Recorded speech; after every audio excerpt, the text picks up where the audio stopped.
नमस्कार, मैं हूं कृष्णानंद सिंह और आप देख रहे हैं YouTube channel education portal Krishna. आज के इस वीडियो के माध्यम से पुनः हम लोग 25 से अधिक प्रश्न का अध्ययन करेंगे। हर प्रश्न से कुछ न कुछ जहां पे आवश्यकता होगी इसका पार्ट्स प्रश्न भी देखते हुए चलेंगे। तो इस प्रकार से मिला जुला करके देखा जाए तो प्रश्न की संख्या इसमें 25 से एभव रहेगी।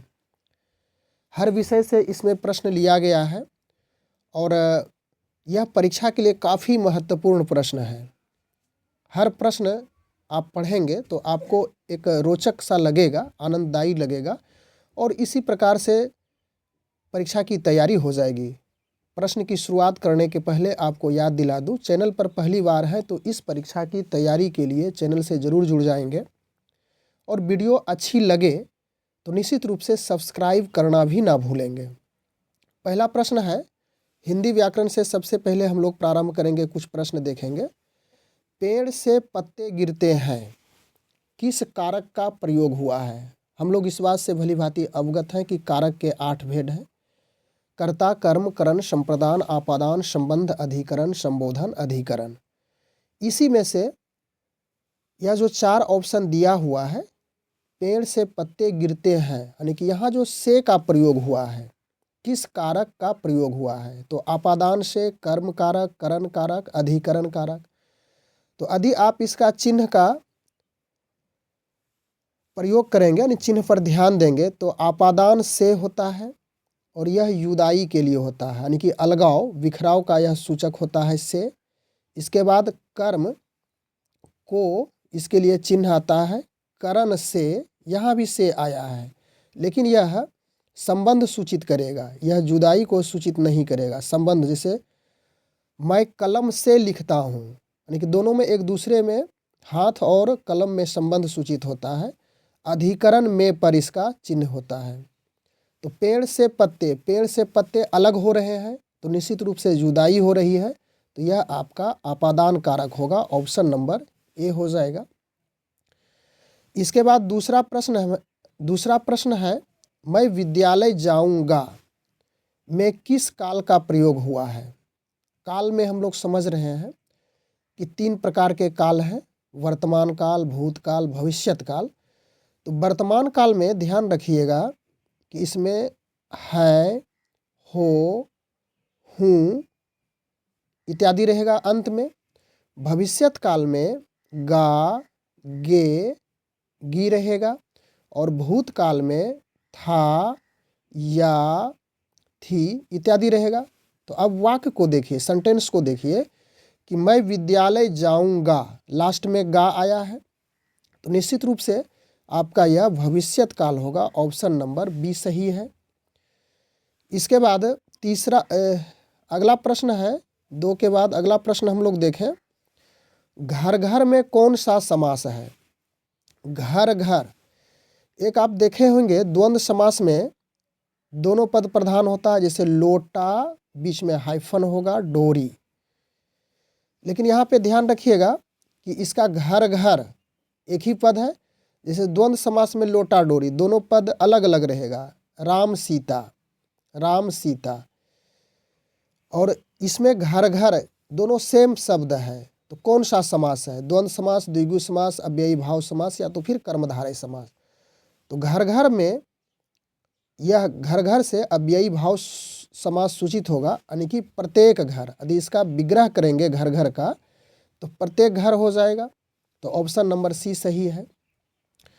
अगला प्रश्न है, स्वर संधि के कितने भेद हैं? 5, 6, 3। तो स्वर संधि के कितने भेद हैं? सिर्फ स्वर संधि की बातें कही गई, तो इसका 5 भेद है। दीर्घ संधि, गुण संधि, वृद्धि संधि, यन संधि, अयादि संधि। तो ऑप्शन ए ही आपका सटीक होगा। इसके बाद अगला प्रश्न है, यहाँ से मैथमेटिक्स का कुछ प्रश्न देखेंगे। पूर्णांक संख्या का समूह है, तो सबसे पहले हम लोग समझ लें कि पूर्णांक संख्या होती क्या है, किसे कही जाती है। तो इसकी यदि परिभाषा, इसका यदि डिफिनेशन देखा जाए तो धनात्मक, यानी कि धनात्मक और ऋणात्मक संख्या के समूह को पूर्णांक संख्या कही जाती है। तो ऑप्शन ए का अवलोकन करें, 1, 2, 3, 4, तो यह तो होगा नहीं। बी का कीजिए, 0, 1, 2, 3। 2 4 6 और डी का देखिए यहाँ पे 2 -3 5 प्लस में है -6 है, तो यह ऑप्शन नंबर डी होगा, क्योंकि धनात्मक और ऋणात्मक संख्याओं का समूह डी में ही है, जिसे पूर्णांक संख्या कही जाती है। इसके बाद 7वां नंबर प्रश्न है, मैं एक बात की जानकारी आपको दे दूं, यह जो चैनल है एजुकेशन पोर्टल कृष्णा, यह वास्तविक चैनल है, और यदि यही वीडियो कहीं दूसरे जगह अन्य देखते हैं तो आप ध्यान रखिएगा कि इसी चैनल पर की जो वास्तविकता है यहीं पे देखेंगे। अदर दूसरे स्थान पर यदि देखते हैं तो उसे आप सही रूप से आंक लेंगे कि क्या है। चलिए, आप समझ गए होंगे मैं क्या कहना चाह रहा था। 7वां नंबर प्रश्न है, सम संख्या का समूह है। तो सम संख्या का समूह यानी वैसी संख्या जो 2 से पूर्णतः विभाजित हो जाए, 2 4 6 इस तरह से होती है। तो सम संख्या में आपका 2 8 6 4 ऑप्शन नंबर ए ही हो जाएगा। इधर देखिए, यह विषम संख्या हो जाएगी 1 2 3 4, इसमें सभी मिला हुआ है। यह विषम संख्या इसको नहीं कहेंगे, विषम संख्या यहाँ होगी 1 3 5 7 1 2 3 4, इसे प्राकृत संख्या भी कह सकते हैं। तो ऑप्शन सम संख्या में आपका ए नंबर ऑप्शन सही है। इसके बाद 8वां नंबर प्रश्न है, परिमेय संख्या का समूह है। परिमेय संख्या का समूह क्या है? तो परिमेय संख्या में आप रूट पे ध्यान देंगे। यदि रूट लगा हुआ रहे तो आप समझ जाएंगे कि यह अपरिमेय संख्या का समूह है। तो परिमेय संख्या में जैसे 4 हो गई, या तो फिर 4/5 लिखेंगे। भिन्न में भी हो सकती है परिमेय संख्या, तो ऑप्शन नंबर ए होगा। यहाँ पे देखिए पाई और √5 है ऑप्शन नंबर बी में। इसका थोड़ा सा एक्सप्लेनेशन करें तो पाई एक अपरिमेय संख्या होती है, यह भी समान रूप से पूछे जाते हैं, √5 है ही। तो परिमेय संख्या में आपका ऑप्शन नंबर ए ही सही होगा। उसके बाद 9 नंबर प्रश्न है, वास्तविक संख्या कही जाती है। तो वास्तविक संख्या की परिभाषा हम लोग समझें। परिमेय संख्या और अपरिमेय संख्या के समूह को वास्तविक संख्या कहेंगे। तो ऑप्शन आपका बी यहाँ पे हो रहा है। देखिए, परिमेय संख्या यानी कि रेशनल नंबर और इरेशनल नंबर का जो कलेक्शन होगा उसे वास्तविक संख्या यानी कि रियल नंबर कहेंगे। ऑप्शन बी सही होगा। अगला प्रश्न है 10 नंबर, रूढ़ संख्या होती है।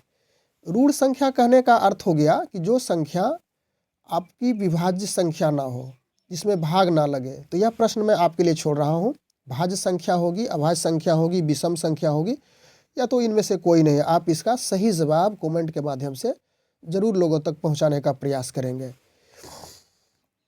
अब यहाँ से 11 से कुछ इतिहास का प्रश्न है। गदर अथवा सैनिक विद्रोह के नाम से जाना जाता है। गदर आंदोलन या तो सैनिक विद्रोह के नाम से जाना जाता है। 1857 की क्रांति, वो सहयोग आंदोलन, प्रथम विश्व युद्ध, या तो बक्सर की लड़ाई। तो यह 1857 में जो क्रांति हुई थी उसे गदर या तो सैनिक विद्रोह के नाम से जाना जाता है। और इसका जो नायक थे, यानी इस विद्रोह के यानी कि गदर के या सैनिक विद्रोह के जो नायक थे वह मंगल पांडे थे। मंगल पांडे। और इन्होंने उस समय नारा दिया था, मारो फिरंगी को, मारो फिरंगी को। इसे भी याद रखेंगे, इसका जो स्लोगन था। इसके बाद अगला नंबर प्रश्न है 12 नंबर, भारतीय राष्ट्रीय कांग्रेस की स्थापना कब हुई थी? भारतीय राष्ट्रीय कांग्रेस की स्थापना 1884, 85, 80, 81। तो 1885 ईस्वी में भारतीय राष्ट्रीय कांग्रेस की स्थापना हुई थी और इसके संस्थापक ए.ओ. ह्यूम एक रिटायर्ड पदाधिकारी थे, ए.ओ. ह्यूम। और यह 28 दिसंबर, दिन भी याद रखें, 28 दिसंबर 1885 ईस्वी को इनके द्वारा, ए.ओ. ह्यूम के द्वारा भारतीय राष्ट्रीय कांग्रेस की स्थापना की गई थी। अगला प्रश्न है 13 नंबर, बंगाल का विभाजन हुआ था। यानी बंगाल का विभाजन कब हुआ था? 1905, 1904, 1960 है। इसी में से आपका सही आंसर हो जाएगा। तो बंगाल का विभाजन 1905 ईस्वी में हुआ था। ऑप्शन नंबर ए होगा। और उस समय गवर्नर जनरल लॉर्ड कर्जन थे, यानी कि लॉर्ड कर्जन के द्वारा ही बंगाल का विभाजन किया गया था। और यह बंगाल पूर्वी बंगाल और पश्चिमी बंगाल दो भागों में विभाजित कर दिया गया था लॉर्ड कर्जन के द्वारा।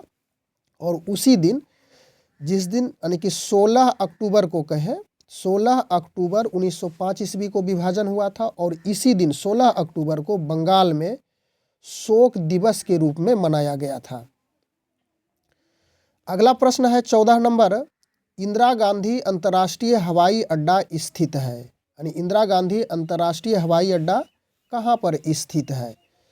तो ऑप्शन है दिल्ली, कोलकाता, मुंबई, चेन्नई। तो इंदिरा गांधी अंतर्राष्ट्रीय हवाई अड्डा दिल्ली में स्थित है, ऑप्शन नंबर ए होगा।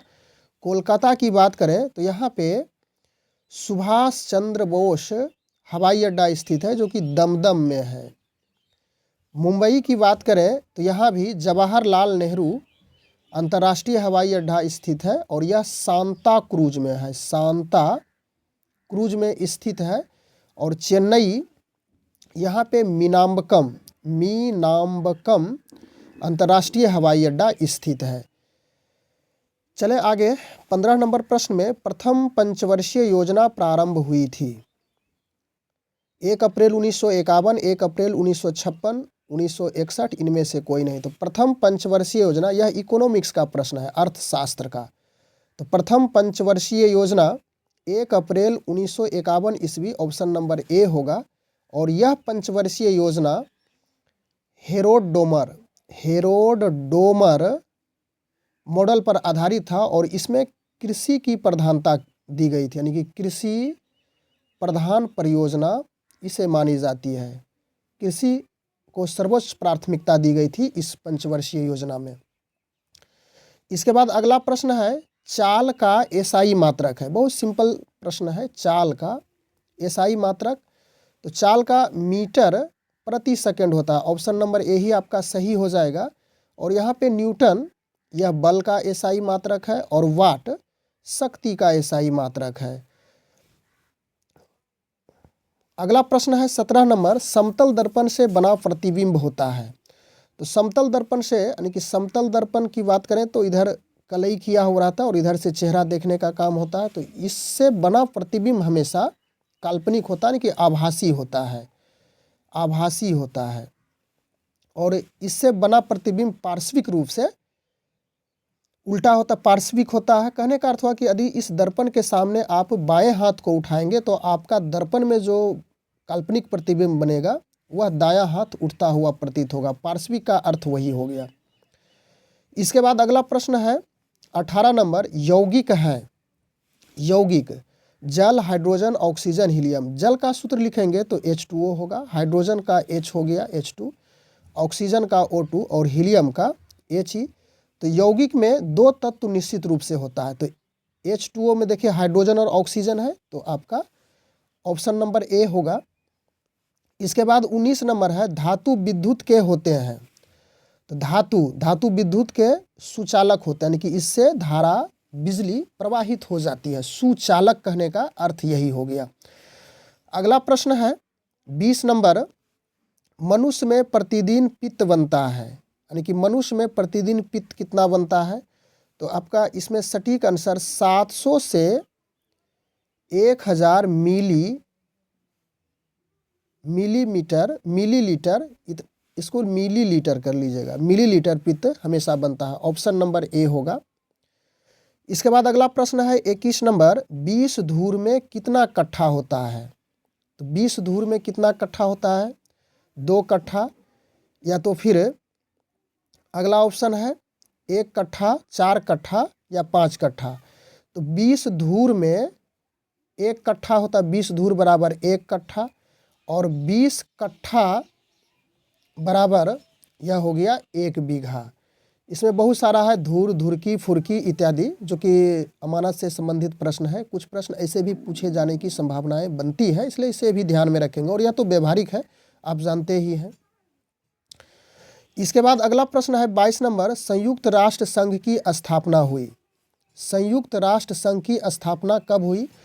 24 अक्टूबर 1945, आपका यही आंसर ए हो जाएगा, अन्य ऑप्शन देखने की आवश्यकता नहीं है। 24 अक्टूबर 1945 ईस्वी को संयुक्त राष्ट्र की स्थापना हुई थी और इसका मुख्यालय यानी संयुक्त राष्ट्र संघ का मुख्यालय न्यूयॉर्क है, न्यूयॉर्क। इसके बाद नेक्स्ट क्वेश्चन है 23 नंबर, पंचतंत्र के लेखक हैं। पंचतंत्र के लेखक कौन है? नारायण भट्ट, विष्णु शर्मा, कालिदास, कौटिल्य। पंचतंत्र के लेखक विष्णु शर्मा है, ऑप्शन नंबर बी। 24 नंबर प्रश्न है, चेहरा देखने में किस दर्पण का प्रयोग होता है? समतल, अवतल, उत्तल। तो समान रूप से चेहरा देखने में समतल दर्पण यानी कि प्लेन मिरर का ही इस्तेमाल किया जाता है, ऑप्शन नंबर ए। हालांकि अवतल दर्पण, उत्तल दर्पण से भी आप चेहरा देख सकते हैं, लेकिन इसमें चेहरा देखने की बात कही गई है। तो घर का जो सामान्य दर्पण होता है वह समतल दर्पण ही होता है। अवतल दर्पण में इसे हजामती दर्पण कहा जाता है अवतल दर्पण को, और उत्तल दर्पण गाड़ी के साइड मिरर के रूप में प्रयोग किया जाता है। अंतिम प्रश्न में हम लोग आ चुके हैं, गंगा नदी का उद्गम स्थल है गंगोत्री, गौमुख हिमानी, मानसरोवर झील, रोहतांग दर्रा, अरावली पर्वत। ऑप्शन नंबर ए ही आपका होगा, यानी कि गंगा का उद्गम स्थल गंगोत्री, गौमुख हिमानी ही है। तो इस प्रकार से इस वीडियो के माध्यम से हम लोग प्रश्नों का अध्ययन किए। काफ़ी आनंददायक और रोचक प्रश्न इसमें शामिल किया गया था। निश्चित रूप से यह प्रश्न आप जान रहे हैं, सिर्फ आपको अभ्यास यानी कि पुनरावृत्ति करने की आवश्यकता है। जब अभ्यास हो जाएगा तो पुनः आप इन प्रश्नों से तरोताज़ा हो जाएंगे। बस आज के वीडियो में इतना ही। Thanks for watching, good bye.